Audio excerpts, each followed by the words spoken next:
You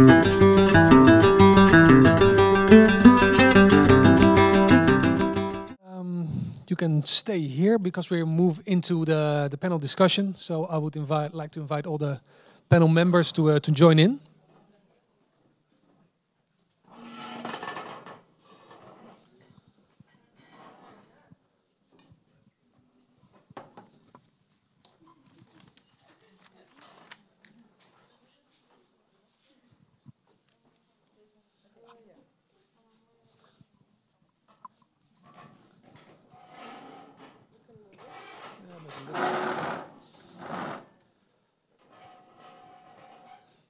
Sorry for all the scratching sounds, trying to fit everybody in. Let's see, you also have a microphone for the group, for the crowd? Later, okay. Yeah, because actually we have like a big group of panel members, and there's a lot of, I already understand, a lot of knowledge and expertise here.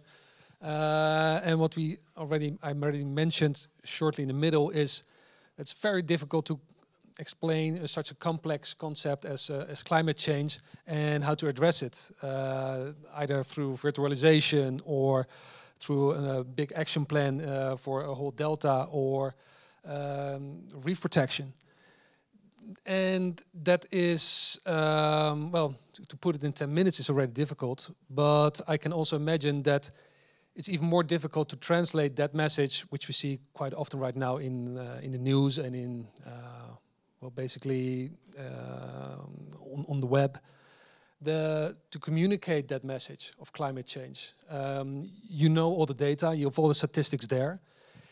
So my question is, especially from your own background and your own projects you are involved in, like how do you take control of that narrative?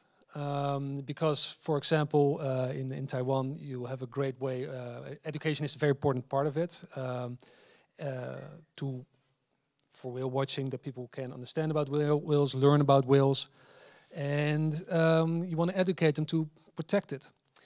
Same for Saba, you want people to educate, to protect the reef, experience the reef, and then come back like, hey, wow, you know, make a picture, make a video while they're diving. But how do you ensure that you take control of that narrative and that not people think climate change, well, it is too far away, to make it, well, maybe from a scientist point of view, how do you make that change to control that narrative and to not let people just post whatever they want, but really force them to motivate them to post the right message and get your message across as scientists, as local project coordinators? Maybe somebody already wants to answer that. Yeah. Yeah, sure. So, it's on. Yeah. One of the things that we've done at Egmont Key, which I didn't really talk about in the presentation, is to incorporate the storytelling around climate change and some of those projections into a virtual reality tour. So as I mentioned, Egmont Key is quite difficult to access. The only way to get out there is by boat. It's relatively expensive. It's also very rugged. No bathrooms, no water, no electricity, no Wi-Fi, no nothing. So it's quite inaccessible, so we have to communicate this message somehow. Now you can put the headset on, self-navigate through the island, and you'll hear narratives from climate scientists talking about what we project the sea level impact to be, and also things like archival photos that show just a couple of decades ago some of the historic sites many people have a connection to in the area. They remember going to see them when they were kids, and now they're underwater. And so we kind of show them that dichotomy within a virtual reality environment as a complement to the climate science virtualizations and simulations that we're doing. Okay. Mm-hmm. I try. I think the goal must be clear, so you know what you want to do, and you need the strategy for each stakeholders. Like the government, they need to make the rule if the tourist or the boat, they are rude, they are unfriendly, they hit the whales or dolphins, they will be published or fired. And for the tourist, for the company, they want to make money. But if you just education them, they don't want to listen about you, just like our friends that talk about. So you need to think what they want, the money, but you want the marine conservation, So how to make the economic and conservation balance? It's very difficult, but just take time, drink and make times. Yes, yeah, loving. Yes, and for the tourist, the tourism operate is very important. They can teach the tourist how it's good for the for the dolphins, how it's bad. So why the guide is very important on the boat, because she not only explain the professional knowledge, but also use the fun way. The dolphin is cute, but you cannot just use your cell phone or use your anything to touch them. Just very carefully put the information in your trip, something like that.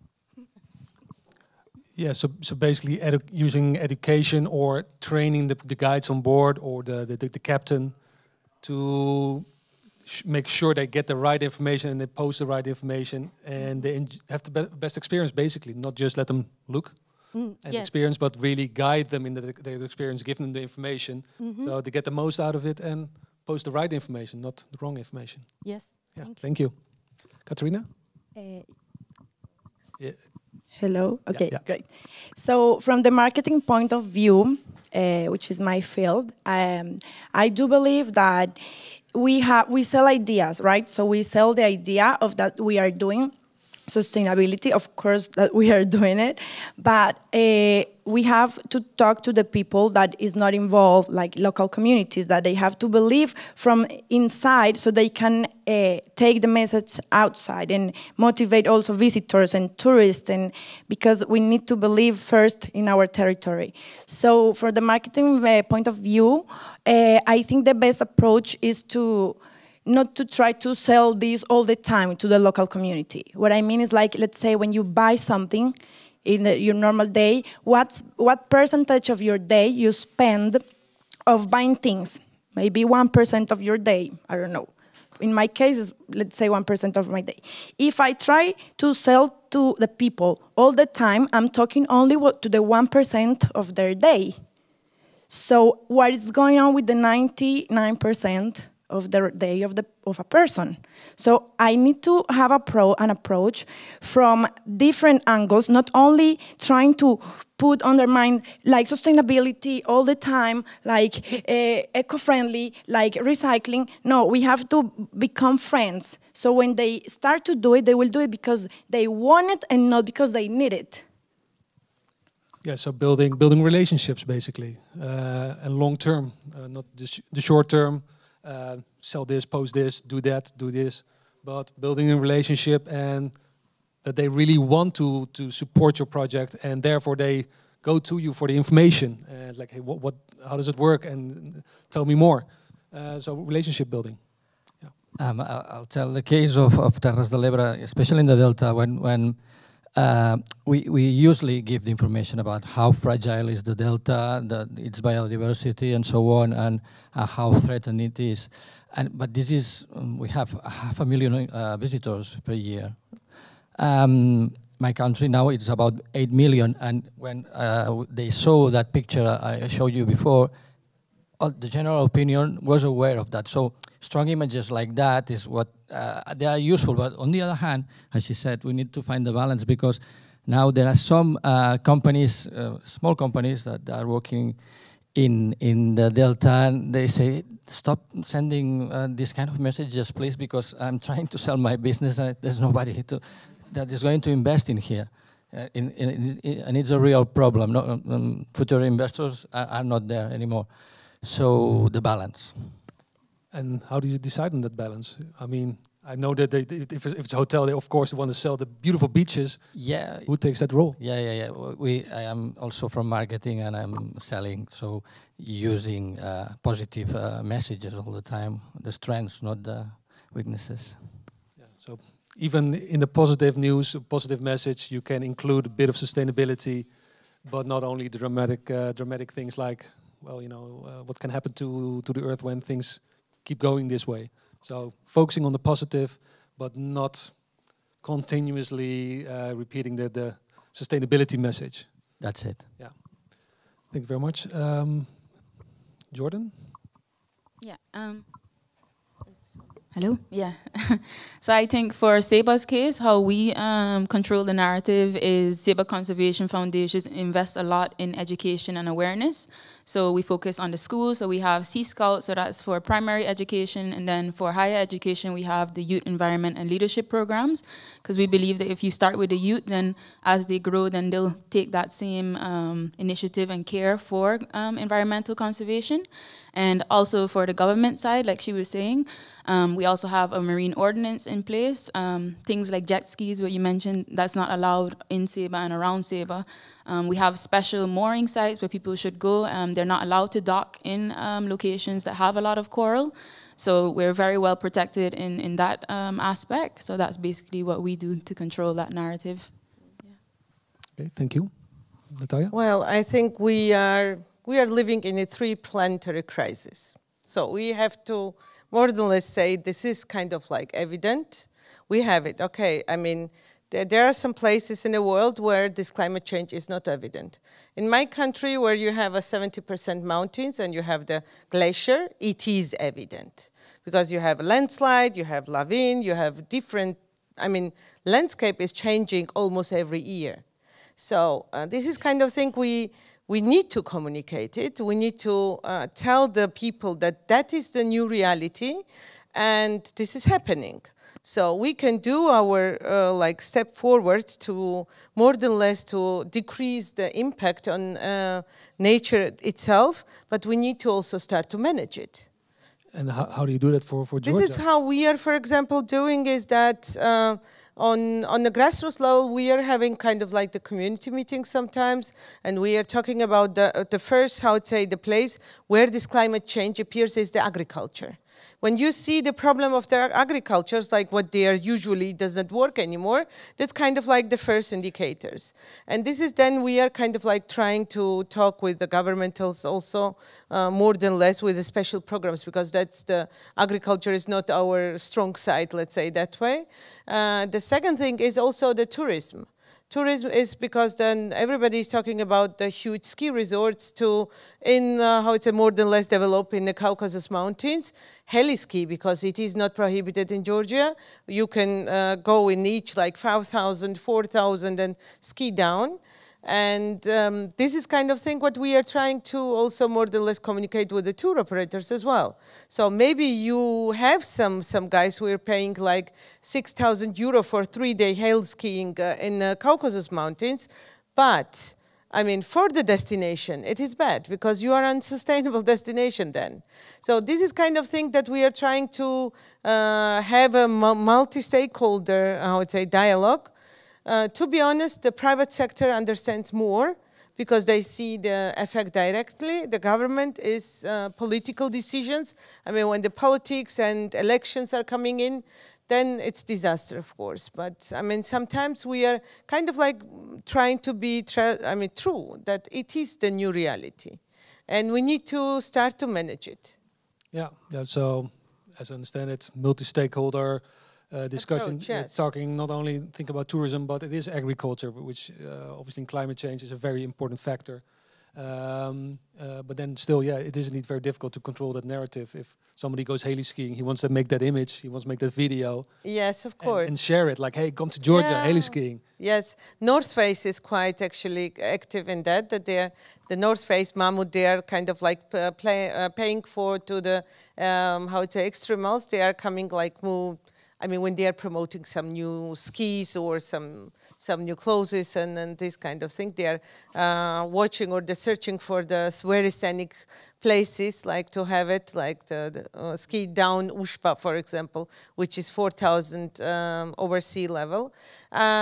It is very, I mean, we need to be very careful, that's true.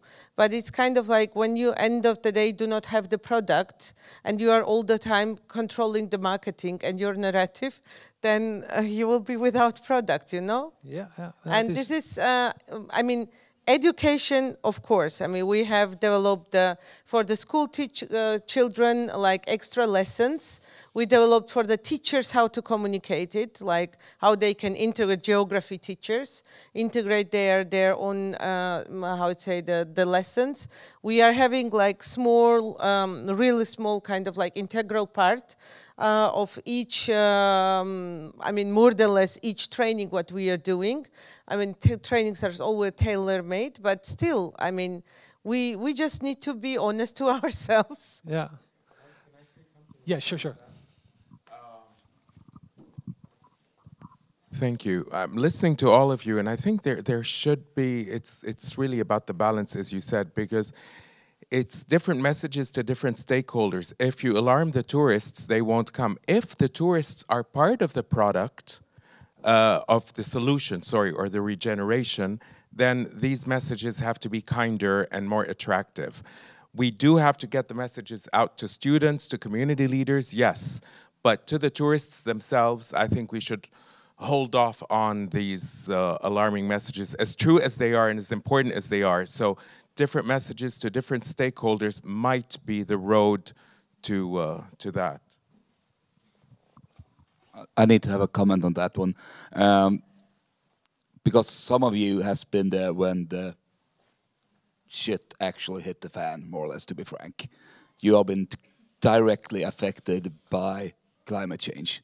I live in Sweden. We were fortunate enough not to be that impacted yet. But as Anna said, do you see any signs or suggestions of a systemic shift, at least in the discussion?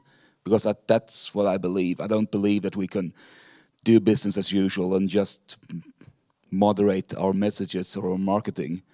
Do you see any, is there any signs of what I would call hope?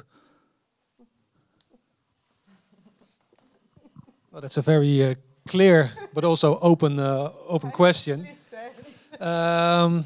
Is there hope? Who can answer that? I will take the risk. So I think at some point, like if I'm coming now to you and I'm telling you, marry me, what you will answer? There you go. My wife might have something to say about that one.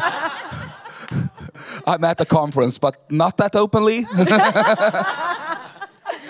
I mean, we're lucky that it gets taped, so she can watch it back. If I'm asking you marry me, you will say no because you don't know my values. You need to know me first. You need to know what I eat, what I like to do on the vacation, what I like to, how I spend my free time. So if I just come to you and I say, do this, recycle, do the other thing, how you will do it because I invite you. You have to know my values. So that's why the storytelling is very important. It's crucial on this stage because it's the way nobody rejects to this sentence.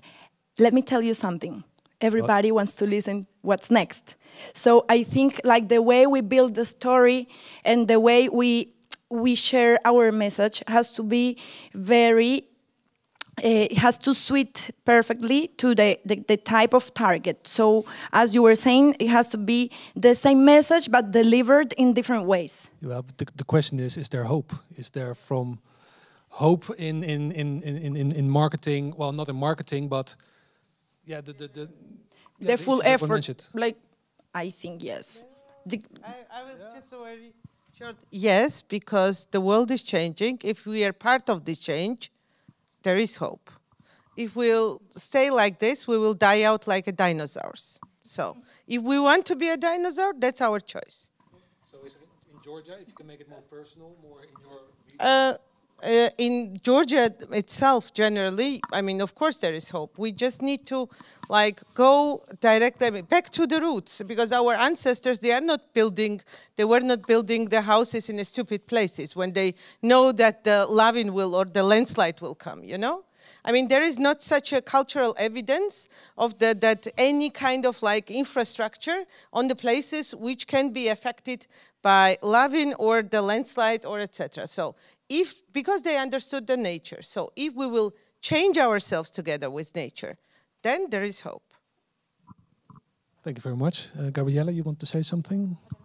Still active? Yes? Hello? Okay. So, good question. I think it's probably what we all need to hear if there is hope. I think, actually, to be honest, being from the research bubble, coming here gave me hope, because I think this conference, yesterday we saw tons of stories on how people manage tourism sustainably, and I think that's a good example. Whether this will be long-term, we don't know, because we need to give it time. I think, as you said also, like, we need to be honest as well, that sometimes long-term changes needs time to show whether something is effective or not. But I think there is hope. I think we are all here, actually, because of that. I think... Yeah, it's on. I think I also agree. For Seba especially, there's a lot of hope. We are a very sustainable island. The Coral Restoration Project is just one project. We have many. And I think that as a people, we realize that if we can accomplish it at such a small location, imagine what bigger countries can accomplish if they actually put attention onto these issues, like coral restoration, for example. We also have bird projects, sea urchin projects. We have shark sanctuaries, hydroponics, all of these things. So yeah, I think that Seba can be an example for other places as well. Yeah. Thank you. Okay. Yeah, I'll chime in too. So I know that my presentation on Egg Monkey did seem a little bit like doom and gloom. You know, the island's going to wash away. Look at this big, climate change that's going to affect it. But on the other hand, I actually do think that there is some cause for hope. One of the things that we've really focused on with Egmont is doing some documentation of the intangible histories connected to the island, the intangible heritage, things like the Seminole incarceration, which is a little known part of the island's history. And so even if the island washes away, we do have the oral histories that are connected to it that are part of our virtualization project. So, again, we do simulations, we do virtual reality, we do digital storytelling. And so I think that Egmont Key may actually wash away in the next 100 to 150 years completely, but that doesn't mean that the story of the island will disappear forever, so we find hope in areas like that. Thank you. Jaylin? If you talk to the children, you can find the hope. It can be possible, and anything possible for them. And for me, work with the volunteers are full of energy. They never give up. They can on the boat whole day. They just want to search in the whales, dolphins. They have patience like that. And the climate change just change. That's why the basic data is very important. If you don't have the best data, you don't know it's changed. So that's why they do the record each trip every day, every year. If the water temperature changed or if the current changed, you can know, oh, maybe have something problem. But maybe we cannot do anything, but just you can know, and then, okay, together think it's okay, something we can try to deal with or not. Yeah, I think it's just life. Yeah, I think that's, you hit the nail on the top there. Like, if you talk about hope, I think indeed look at the volunteers, people who do the beach cleanups with the whole families, or ocean cleanups. That's where the hope is, and that's where people, they are confident they are making an impact. If they just would do it for their Instagram account, it wouldn't work. No, they're really confident they are making an impact and they're achieving something. So, and that's also an important communication part, that if they achieve something, that we should facilitate them, help them, help those people get their message out, and help the scientists and volunteers work together. They might not understand each other, or it might be very complex or not, but indeed use those volunteers, use those other people, tourists who are involved in your product, because that's where indeed the hope is, what I would think. Just something small, like short. There is hope, but if we do nothing, the lionfish would eat it as well. That's a nice metaphor. The lionfish is obvious. Is really the bad guy in the Mediterranean. I'd like to say something that connects with that, what she said. We have the blue crab is an invasive species as well that arrive through cargo ships from coming from America somewhere. We are the predators. Now we cook one of the best paellas is the one with blue crab. It is the way it is because it's very tasty. And there isn't any other predator that can eat blue crab, and it's this crab eats everything, all fishes, and it's a big threat. So we are now fishing a lot of kilos of blue crab and exporting it, and we are famous of being the best paellas in Spain, I can say, because there isn't no one from Valencia. And no competition. And now in all restaurants you find this kind of paella with blue That's crab. what we need to do with the lionfish. We need to achieve that. I live next. There will be two directions in the culinary, like Mediterraneans call. There is a call for all the Mediterranean. Like we need to work on that together. Yeah, definitely. And I live next to Sevilla, so I remember it. Are there any more questions from the room? Yeah, in the back. Thank you. Yeah, really interesting presentations and a really wide range of projects. So thanks for your presentations. I'm just interested to know what you see as the main barriers to success in each of your projects. And really, I'm asking that question because I'm wondering if those barriers are sort of similar across the different projects and different scales, or whether you feel like the barriers are very sort of specific to your own location. Thanks.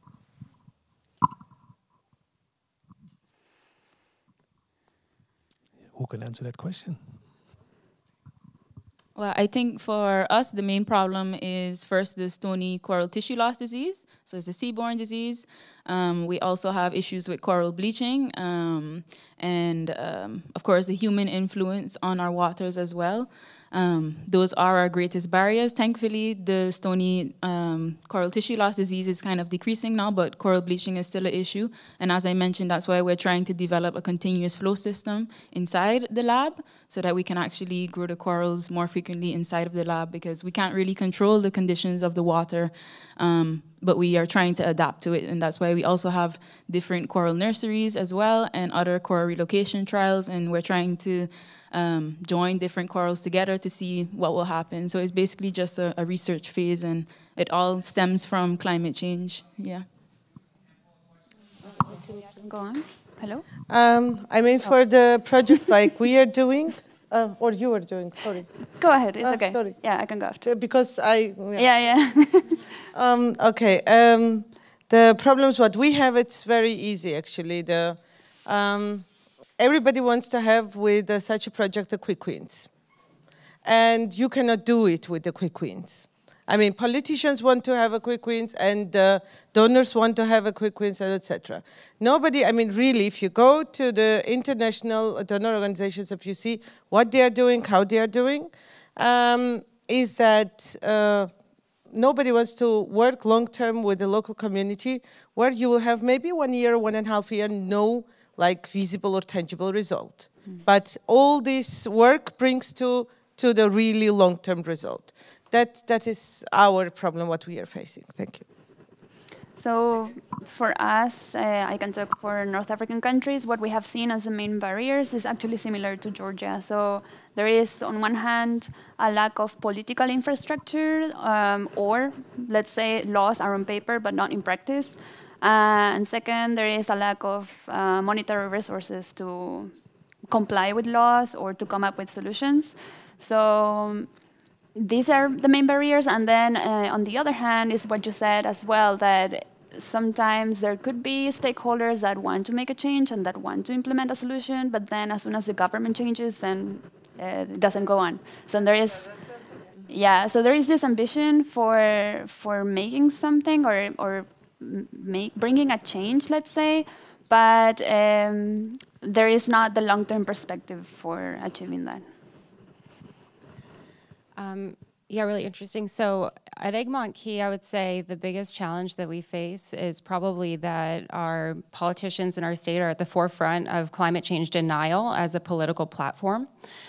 So it really creates a pretty substantial barrier. That said, we've been able to make headway with various land managers. There's several overlapping ones at Egmont Key. And for example, they'll have part of their mission is to support, visitor tourist experience or visitor interpretation. And so you can kind of find a way in to develop sustainability within that context. But then that might be in conflict with one of the other agencies that's out there.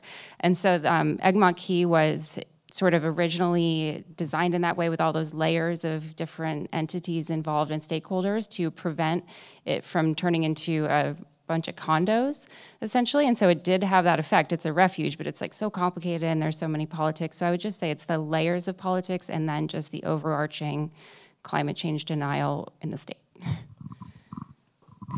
For us, because we are a small island and we along the Pacific, so the marine issue is an international issue. Not only manage our country, you also need to work with another country, Japan, Korea, Malaysia, Philippines, China. So we have a neighbor issue. So for us, it's neighbor. So for us, not only the climate change issue, but sometimes it will become very complete. Even it's environmental issue, but sometimes it's become very conflict for us.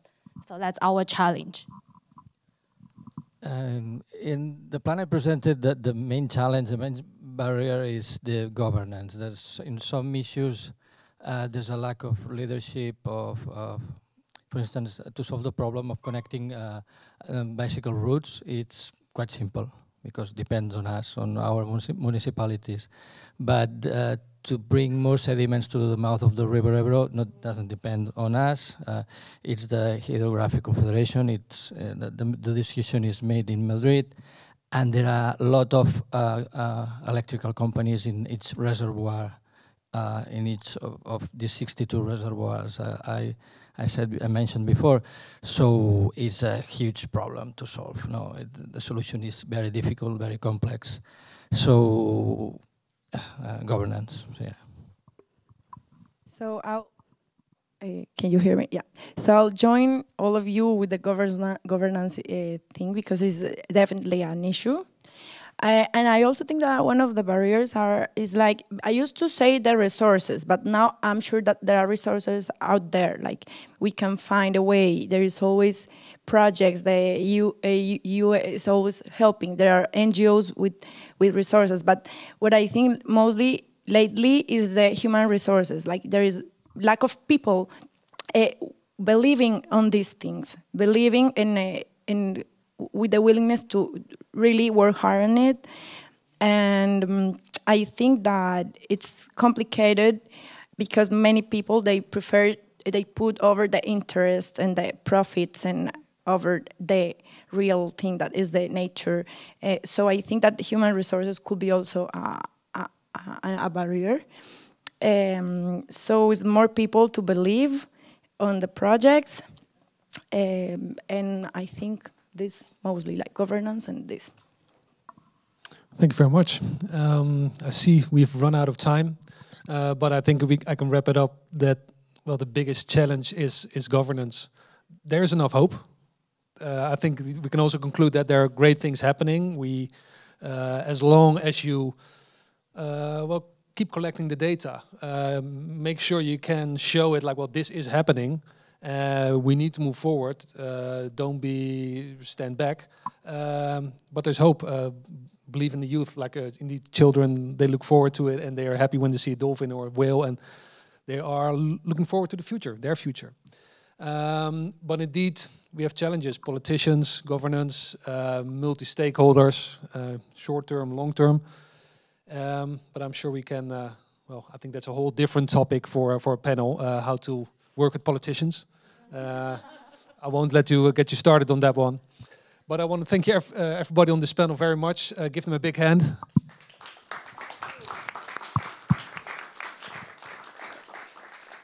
And yeah, thank you very much. I think this was the last panel of today. I'm not sure about the rest of the program, but I hope you have gained a lot of knowledge. If you want to learn more, you can speak to them. You can still find them for a few hours, I hope, around here. And maybe see you later on during the conference. Thank you very much, and have a great day.